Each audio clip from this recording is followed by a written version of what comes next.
Hello, folks, and welcome to another spooky story, which we will get into in just a moment. I just wanted to let you know in advance there might be, unfortunately, a little bit of background noise in this video. They're doing water repairs in my building today, and because it is unseasonably warm where I live for this time of year, there's a bunch of kids outside screaming, but this is kind of the only chance I'm going to have to record, so here we are, kind of regardless, so we'll just have to bravely soldier on in the face of such trials.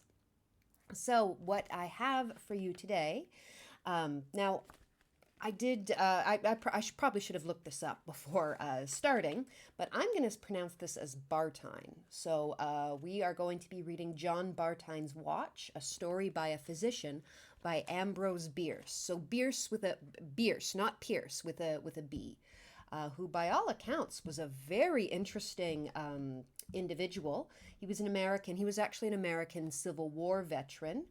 He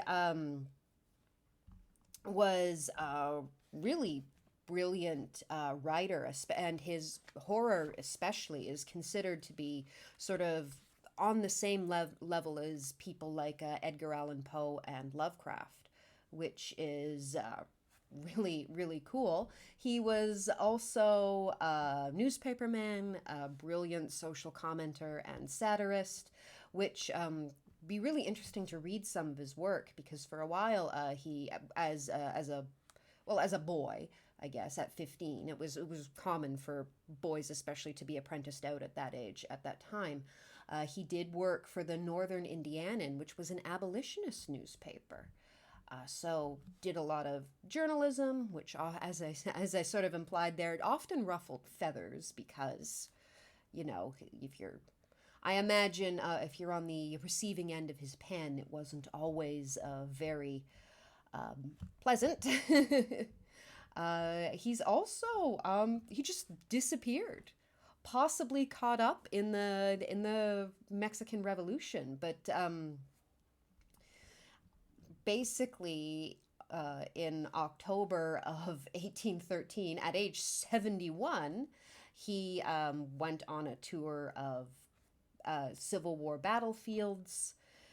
So I'm just reading the wiki, so I'll just read it out for you. According to some reports, by December, he had passed through Louisiana and Texas, crossing by way of El Paso into Mexico, which was in the throes of revolution. So, yeah, it just vanished without a trace. There's a bunch of different theories and things that I won't get into here, but by all accounts, a very interesting individual. So before we get into it, just the usual content warnings. These are Victorian, Edwardian sort of era stories, and although I don't think there'll be too much distasteful in this one that I remember, same as always, there might be attitudes portrayed in these stories about things like race, gender, religion, what have you, that are rightly distasteful to modern listeners, readers, whichever. I mean, you're probably listening to this as opposed to reading along, although you're welcome to do that too, I suppose, if you'd like. And also the things that create horror stories are sometimes also, distasteful, murders, suicides, that kind of thing. So, with all of that, pardon me, I'm really bad for slouching. I slouch and then I tend to wonder why my back hurts later. So, we are going to get right on in here with John Bartine's Watch. I'm actually going to move my lamp a little to see a little bit better, and I think that's wobbled the camera. It looks like it's fine. We'll assume. Well, I'll assume it's fine. So, John Bartine's Watch, a story by a physician. The exact time? Good God, my friend, why do you insist? One would think, but what does it matter? It is easily bedtime. Isn't that near enough? But here, if you must set your watch, take mine and see for yourself.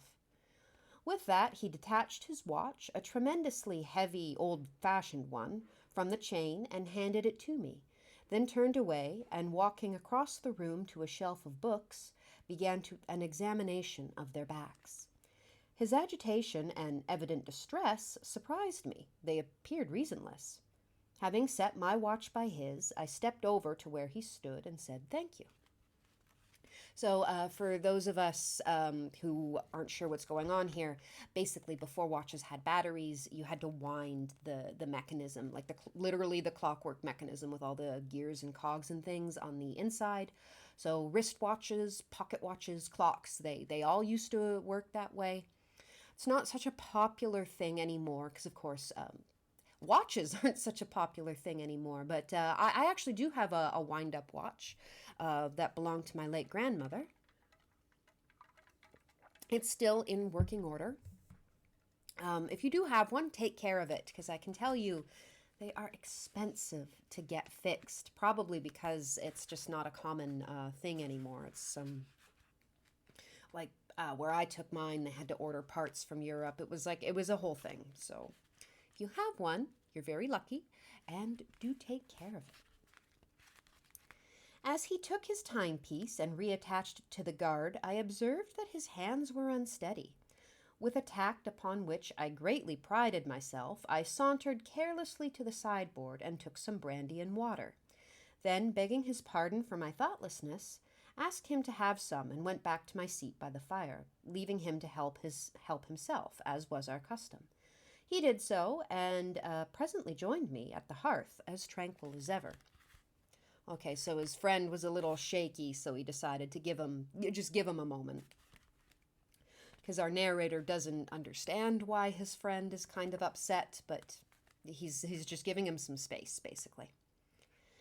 This odd little incident occurred in my apartment, where John Bartine was passing an evening. We had dined together at the club, had come home in a cab, and, in short, everything had been done in the most prosaic way, and why John Bartine should break in upon the natural and established order of things to make himself spectacular with a display of emotion, apparently for his own entertainment, I could not really understand. The more I thought of it, while his brilliant conversational gifts were commending themselves to my inattention, the more curious I grew, and of course had no difficulty in persuading myself that my curiosity was friendly solicitude. Okay, I'm not being nosy, I'm just your friend, and I'm concerned. That is the disguise that curiosity usually assumes to evade resentment. Okay, so he's self-aware about it anyway. So I ruined one of the finest sentences of his disregarded monologue by cutting it short without ceremony. "John Bartine," I said, "you must try to forgive me if I am wrong, but with the light that I have at present, I cannot concede pardon me, I cannot concede your right to go all to pieces when asked the time of night. I cannot admit that it is proper to experience a mysterious reluctance to look at your own watch in the face and to cherish in my presence, without explanation, painful emotions which are denied to me and which are none of my business." Yeah, I mean, they kind of are none of your business, bud. But I guess if you're friends, it's probably cool to ask. It would be rude if the guy said, like, mind your own business, and then you kept pressing. But if he's your friend, there's no harm in asking, I suppose. To this ridiculous speech, Bartine made no immediate reply, but sat looking gravely into the fire. Fearing that I had offended, I was about to apologize and beg him to think no more about the matter, when looking me calmly in the eyes, he said, "My dear fellow, the levity of your manner does not at all disguise the hideous impudence of your demand." Okay, so this guy's also... They must be pretty good friends. "But happily I had already decided to tell you what you wish to know, and no manifestation of your unworthiness to hear it shall alter my decision. Be good enough to give me your attention, and you shall hear all about the matter." Ugh, itchy nose. Ugh. "This watch," he said, "had been in my family for 3 generations before it fell to me. Its original owner, for whom it was made, was my great-grandfather, Bramwell, ooh, this is a good name, guys. Bramwell Olcott Bartine, a wealthy planter of colonial Virginia, and as staunch a Tory as ever lay awake nights contriving new kinds of maledictions for the head of Mr. Washington and new methods of aiding and abating good King George. Okay, so this guy's ancestors were pro-monarchy during the American Revolution, is what he's saying. Oh, I hope I don't start sneezing. One day, this worthy gentleman had the deep misfortune to perform for his cause a service of capital importance, which was not recognized as legitimate by those who suffered its disadvantages. It does not matter what it was. Oh, I am going to sneeze. Oh, pardon me. My apologies.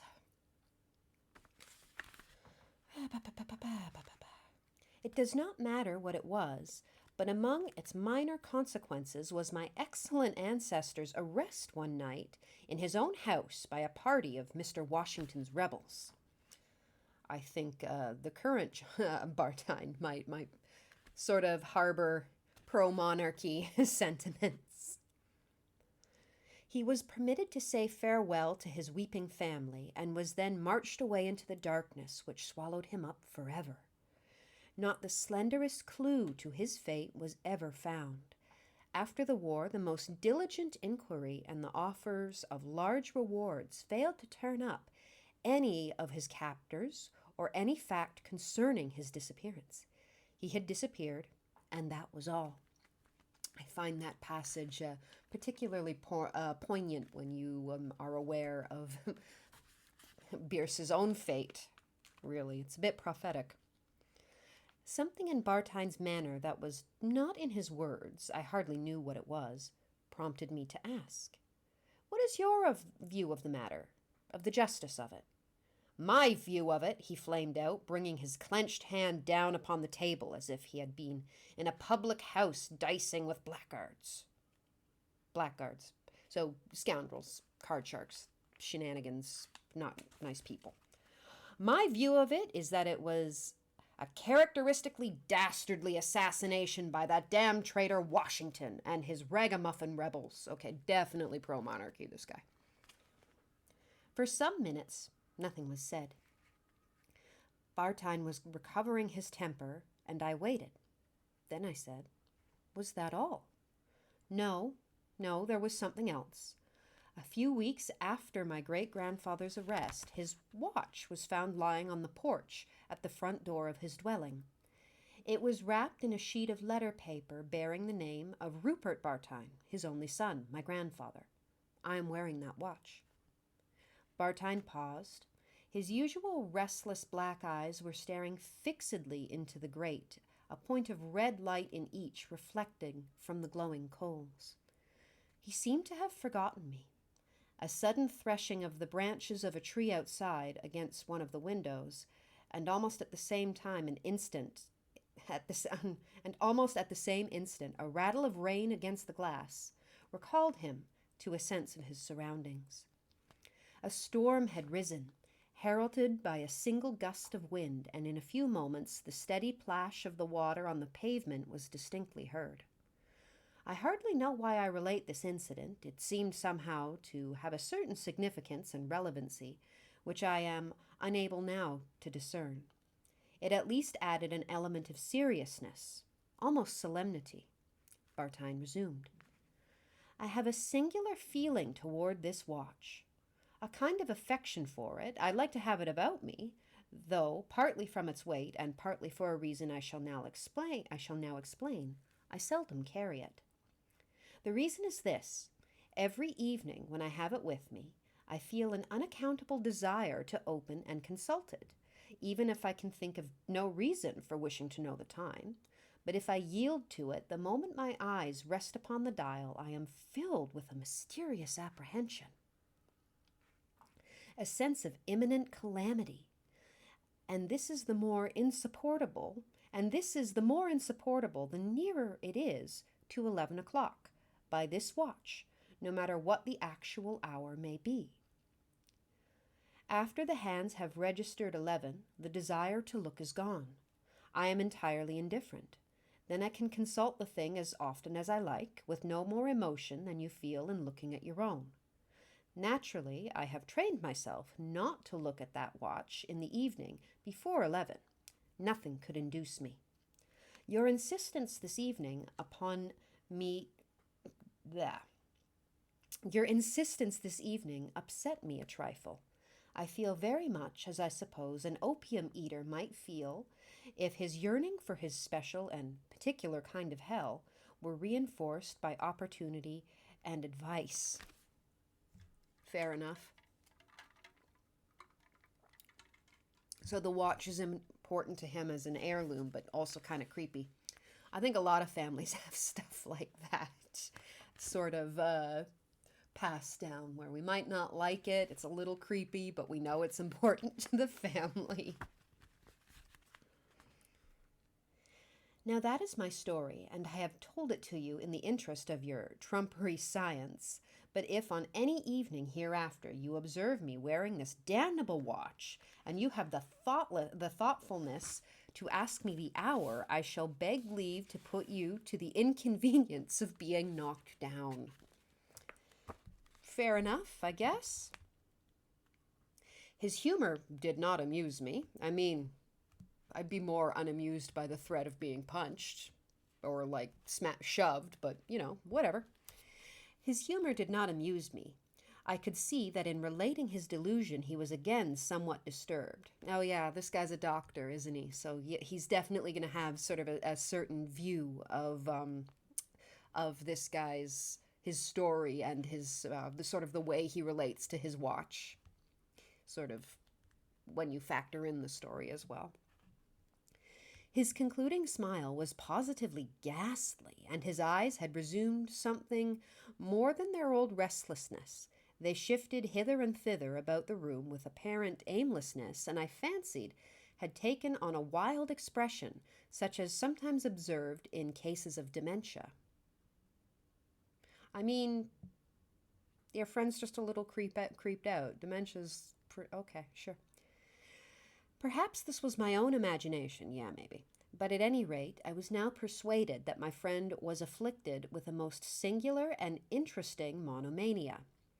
Without, I trust, any abatement of my affectionate solicitude for him as a friend, I began to regard him as a patient, rich in possibilities of profitable study. That's actually pretty shitty. Your friend has trusted you with some information as a friend, not as a doctor. Don't. Just don't, bud. Don't. That's awful.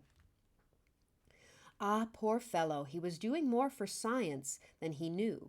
Not only his story, but himself was in evidence. I should cure him if I could, of course, but first I should make a little experiment in psychology. Nay, the experiment itself might be a step in his restoration. Don't do it, bud.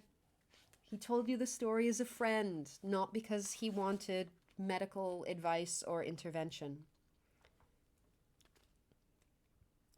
That is very frank and friendly of you, Bartine, I said cordially, and I'm rather proud of your confidence. It is all very odd, certainly. Do you mind showing me the watch? He detached it from his waistcoat, chain and all, and passed it to me without a word. The case was of gold, very thick and strong, and singularly engraved. After closely examining... Sorry, I'm just trying to get more comfortable as I read. After closely examining the dial and observing that it was nearly 12 o'clock, I opened it at the back and was interested to observe an inner case of ivory, upon which was painted a miniature portrait in that exact, exquisite and delicate manner which was in vogue during the 18th century. So he was probably trying to get into the back. Sometimes you can get into the mechanism that way. Why, bless my soul, I exclaimed, feeling a sharp artistic delight. How under the sun did you get that done? I thought miniature painting on ivory was a lost art. That, he replied gravely, smiling, is not I. It is my excellent great-grandfather, the late Bramwell Olcott Bartine, Esquire, of Virginia. He was younger then than later, about my age, in fact. It is said to resemble me. Do you think so? Resemble you? I should say so. Barring the costume, which I suppose you to have assumed out of compliment to the art, or oh my goodness, or for vraisemblance, so to say, and the no mustache, that portrait is you in every feature, line, and expression. No more was said at that time. Bartine took a book from the table and began reading. I heard outside the incessant plash of the rain in the street. There were occasional hurried footfalls on the sidewalks, and once a slower, heavier tread seemed to cease at my door. A policeman, I thought, seeking shelter in the doorway. The boughs of the trees tapped significantly on the window panes, as if asking for admittance. I recall it all through these years and years of a wiser, graver life. Seeing myself unobserved, I took the old-fashioned key that dangled from the chain and quickly turned back the hands of the watch a full hour. Then, closing the case, I handed Bartine his property and saw him replace it on his person. I think you said, I began, with assumed carelessness, that after 11 the sight of the dial no longer affects you. As it is now nearly 12, looking at my own timepiece, perhaps if you don't resent my pursuit of proof, you will look at it now. He smiled good-humoredly, pulled out the watch again, opened it, and instantly sprang to his feet with a cry that heaven has not had the mercy to permit me to forget.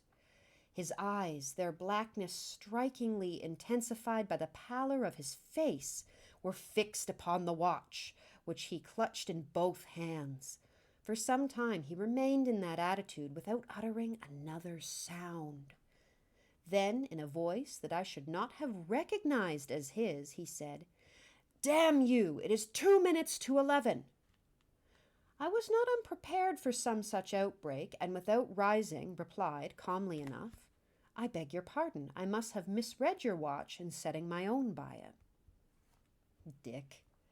He shut the case with a sharp snap and put the watch in his pocket. He looked at me and made an attempt to smile, but his lower lip quivered and he seemed unable to close his mouth.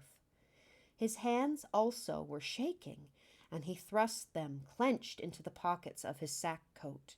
The courageous spirit was manifestly endeavoring to subdue the coward body. The effort was too great. He began to sway from side to side as from vertigo, and before I could spring from my chair to support him, his knees gave way, and he pitched awkwardly forward and fell upon his face. I sprang to assist him to rise. But when John Bartine rises, we shall all rise. So, just because that's a bit of a specific reference that some people might not get, he has died, and the whole he shall rise when we all rise is a reference to like Revelation and the end of days. So he's basically saying he's dead and he will never rise again until I don't know, what's it called? Is it called Armageddon? I almost said Ragnarok, but that's the wrong religion. But basically until the end of days, when everybody gets called up and judged, or whatever the mythology is, that's the only time he will rise again. The post-mortem examination disclosed nothing. Every organ was normal and sound. But when the body had been prepared for burial, a faint dark circle was seen to have developed around the neck. At least I was so assured by several persons who said they saw it, but of my own knowledge I cannot say if it was true.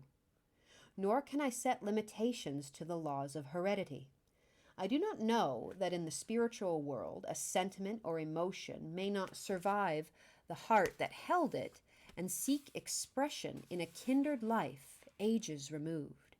Surely, if I were to guess at the fate of Bramwell Olcott Bartine, I should guess that he was hanged at 11 o'clock in the evening, and that he had been allowed several hours in which to prepare for the change. As to John Bartine, my friend, my patient for 5 minutes, and heaven forgive me, my victim for eternity, there is no more to say. He is buried, and his watch with him, I saw to that, May God rest his soul in paradise, and the soul of his Virginian ancestor, if indeed they are two souls. And that is the end of John Bartine's Watch by Ambrose Bierce, which I really liked it. It's like, it's a spooky story, but it's also kind of a curse and kind of reincarnation. And I just thought it was really cool.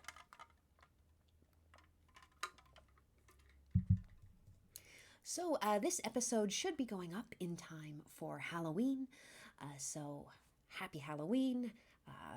Happy Samhain if you celebrate. I hope everybody has a safe and fun time, whatever that looks like for you and your loved ones. And I hope we can get here together again soon for another spooky story, which should be much easier now that it's not 1,000,000 degrees here and I can actually bear to sit here with windows closed and the light on and not just, sweat my face off, because that's not very pleasant. So I hope to see you again here soon, folks, and bye.